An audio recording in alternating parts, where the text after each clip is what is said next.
Good morning, good morning. It's Wednesday Wisdom, and as you can see, I'm here by myself, and it's like 9:15, so we're like 15 minutes late.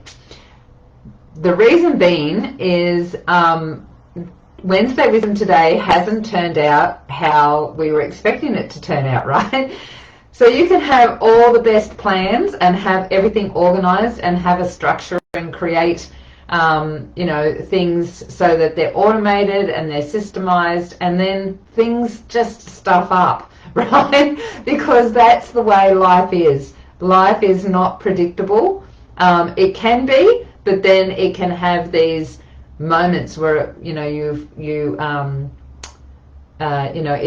not always the way you think it's going to be. And I wanted to come on here because what I did was the woman that was coming on today misunderstood something, and so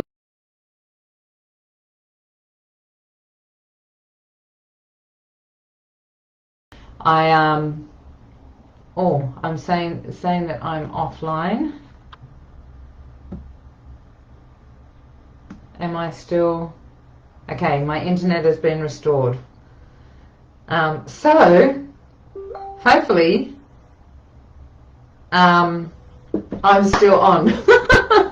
So I wanted just to keep going. So I want to share with you, I wanted to take this moment because this is wisdom in itself. And what happened was, I don't know how long my internet went off for. What happened was, got on everything, working the way it's supposed to work. And then something happened with miscommunication, right? And so through that miscommunication, I'm sitting here by myself and not talking to anyone. And so I wanted to come on because one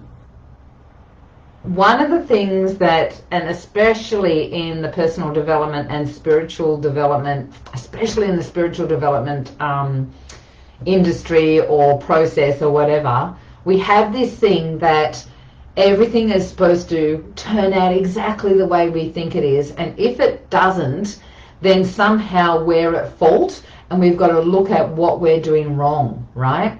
Well, that is actually still in the belief system of I'm not perfect and that everything has to be perfect.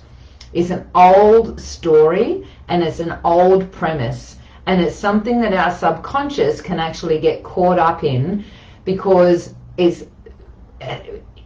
there's judgment all through the spiritual realms. Like I've got a problem with my shoulder at the moment. Oh, which shoulder is it? Oh, it's the left shoulder. Okay. So then tick, tick, tick, tick. Oh, it's the feminine side, and it's the weight of the world and all these things, right? And so I slipped over in the driveway and my shoulder hurt. And yes, those things are relevant so that I can process it, but things happen, right? When I let go of being perfect, it opened up such a big when I let go of the fact that everyone thinks that we're supposed to be perfect, and did this years and years ago. It's so liberating to be able to laugh at yourself and just be okay with the fact that things stuff up sometimes and not everything is perfect, right? So one of the things that I wanted to share today, and it's really interesting because the woman that was going to be on today was talking about personal development. And one of the things I wanted to share was how you have no idea, us as little individuals have no idea what the big scheme of things is. To think that we know everything is such an egotistical assumption, right? And grandiose to think that we have all the answers and know exactly what's going on, and so letting go of that is such a relief and such a liberation to your energy field, to your vibration, to your very soul, your identity. And so I wanted to share something that I don't know if I've shared on here before. So for those that have been following me for a while, they know that I had about 18 months ago And my thing is saying I'm currently offline again. I don't know if that's affecting. No, it's back and restored. So hopefully I'm still on. So 18 months ago, just over 18 months ago, I had a 4.5 centimeter brain tumor removed. And one of the things that happened in that process was I was supposed to get it removed on the Wednesday, and I was going in for the surgery on the Wednesday, and they told me on Tuesday night that probably they will be picking me up. The porter will come at around about 12 or 1 o'clock. And I'll be having surgery at blah, blah, blah, around about that time.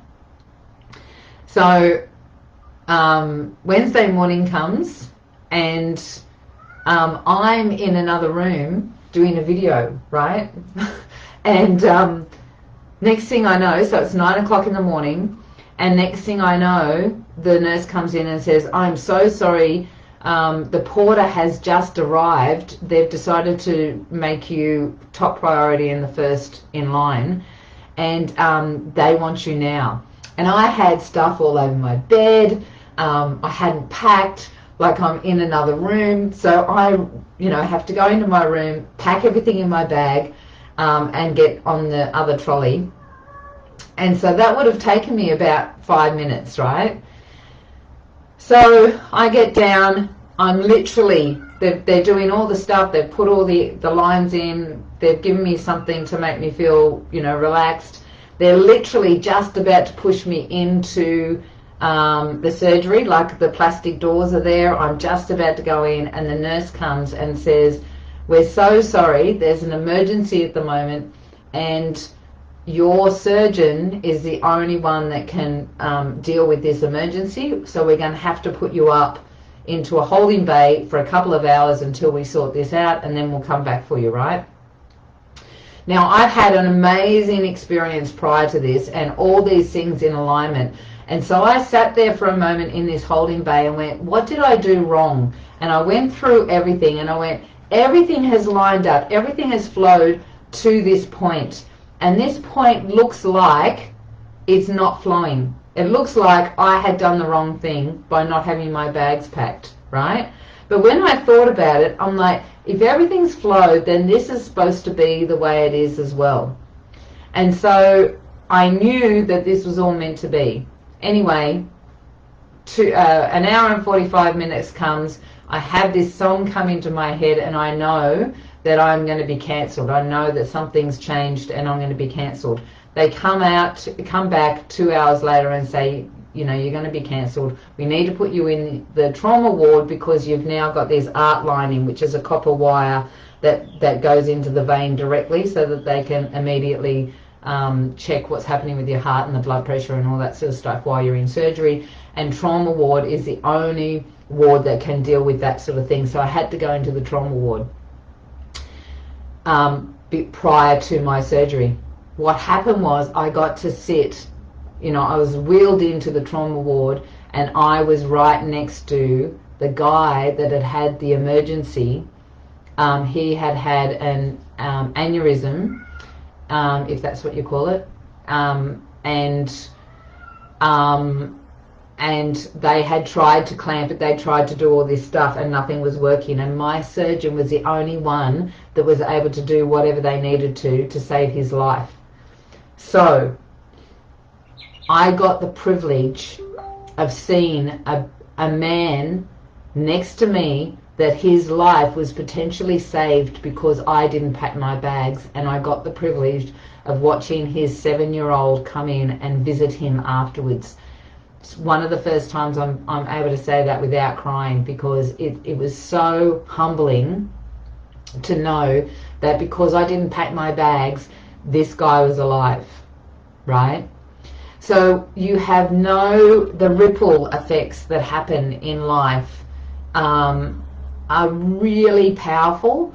And so what I want to ask you is, when something doesn't go to plan in your life, how do you respond to it? Do you beat yourself up that you've done something wrong? Do you go into, I'm not perfect, I'm not capable, I'm not worthy? Do you feel overwhelmed and then feel embarrassed about not being able to perform the way that you think you should? You know, especially if you're in business, especially if you're a coach, right? That you know, your world's falling apart, something's happening in the background, and then you've got to perform in front of your audience and make out that life's wonderful and perfect, right? It's actually not the way it should be. When I know that my coaching, the way I mentor my clients, is 120, 150% more effective because of the damage and trauma and incapability that I've had in my past, that I can reflect, relate, and empathize with my clients and understand where they're coming from, and be able to say, hey, here's you know, a way of moving forward with this, and picking up when they're in their dysfunction of feeling like they're not good enough.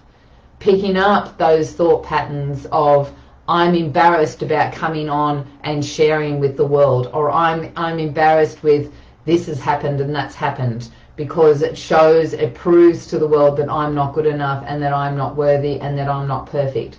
So does that relate to anyone here? I bet it does, because, you know, if you have that those sabotaging beliefs within you, they're more likely to jump in and be triggered when something doesn't go to plan. So here we are, you know, didn't go to plan, but it was an opportunity for me to share that that's the way life is, and it's okay, and to acknowledge it, that, you know, okay, this is the way it is, it didn't work, didn't happen the way I thought it would, and what am I doing? What's my obvious step from this? What am I going to take from this? What am I going to move forward in? I'm going to accept that this is the way it is. I'm going to have a bit of a laugh at myself, or laugh at the situation, right? You know, like it's comical when you can really let go of things. And what is my obvious step? So I rang around a few people to see if they could come on, because, you know, I still had time. And for whatever reason, the people weren't able to. I had a couple of people not be able to, didn't answer their phone, and another woman that had a booking already. And I went, okay, so it's not for somebody else. Will I come on and just, you know, do a post and say, sorry, cancelled for today? Or do I take this opportunity to share, this is the way life rolls sometimes, right? So I thought, no, this is a great learning, teaching experience. This is an opportunity to share with everyone that life is life. And, you know, we can, when you clear all of your old story and your sabotage beliefs and your traumas, and you're not triggered by this stuff, you get to smile about it. You get to share with others. You get to see what is it that's going to come out of this? What's the experience that's going to come out of this? What is the, you know, you get to step back into your intuitive nature and say, okay, something else is happening here. Let me see the signs that are around me of where I need to be stepping here, and what needs to be done, and really allow that, you know, intuitive wisdom to come through of what it is to get into alignment with what's happening, why this is happening, because it's happening for a reason. Everything happens for a reason, right? Whether that's good, bad, or ugly, everything happens for a reason. And so taking that opportunity to step back, okay, what's going on, tune in, be aware of, you know, acceptance. This is the acceptance of where I'm at, what's going on, and what is my obvious next step from divine wisdom, not from the ego or the identity that wants to beat you up because you've done something wrong. When you can really step into acceptance, smiling. I remember I was working with a guy years and years ago when I was in Far North Queensland, and he used to really beat himself up all the time when he did something wrong. He was quite clumsy, and so when we were working, I used to work through it with him, and I remember saying to him, we were in my lounge room, and I gave him a cup of tea, and he put it down on the ground, and he went to get up to do something, and he spilt the cup of tea on my carpet, right? And he beat himself up about it. And I said, it's okay. And I looked at him and I said, you know what? My teachings are going to really work for you when you go, you go from I'm beating myself up because I've done the wrong thing and dropped, I've done it again. I'm so stupid, all the stuff that he was saying to himself. When you go from that to being able to go, I accidentally dropped the tea and it's all over the floor, I'll pick it up. So you're neutral to it, right? Oh, that's something that happened, it happens. To being able to laugh at yourself because, oh, bugger, I've done it again, right? And I've dropped the tea, or I've spilt the tea, and just like having a laugh at the fact that you've done it again, like laughing at the experience. And then as that happens, the subconscious changes. The thoughts you start saying, because the subconscious says yes to everything you tell it, and it's working 95% of the time. So when you can say to the subconscious, oh, that's not a problem anymore, I'm laughing at the fact that I've dropped the tea or whatever, then that subconscious patterning changes. Okay, I'm not going to go into the memories of not being good enough, not perfect, or whatever it might be. I'm not, I'm incapable. And not be embarrassed by this or overwhelmed or beat myself up. So the subconscious changes. This is okay. I can step forward now and be more in alignment with the conscious. And so therefore, those things become you become more spatially aware and potentially don't do those things as much, right? Those sort of things happen because we're human. But when you let go of the subconscious, or those patterns, then the subconscious is not going to use those things to remind you that you're not good enough, right? So there you go. Someone had to listen to that today. This is impromptu Wednesday wisdom. Let me know in the comments if you got any value from that, and if you're new here and this is your first Wednesday wisdom, good morning, and thank you for joining us. And it'll be a pleasure for me to have you put some comments in and say hello from and where you're watching from, because it's one of my missions, or one of the things that I would love to do, is to get to know people more and more that are in this page. And on YouTube as well. If you're watching from YouTube, hit the bell and subscribe so that we can, you can get information of when we're on. And enjoy the rest of your week, and we will catch up soon. See ya.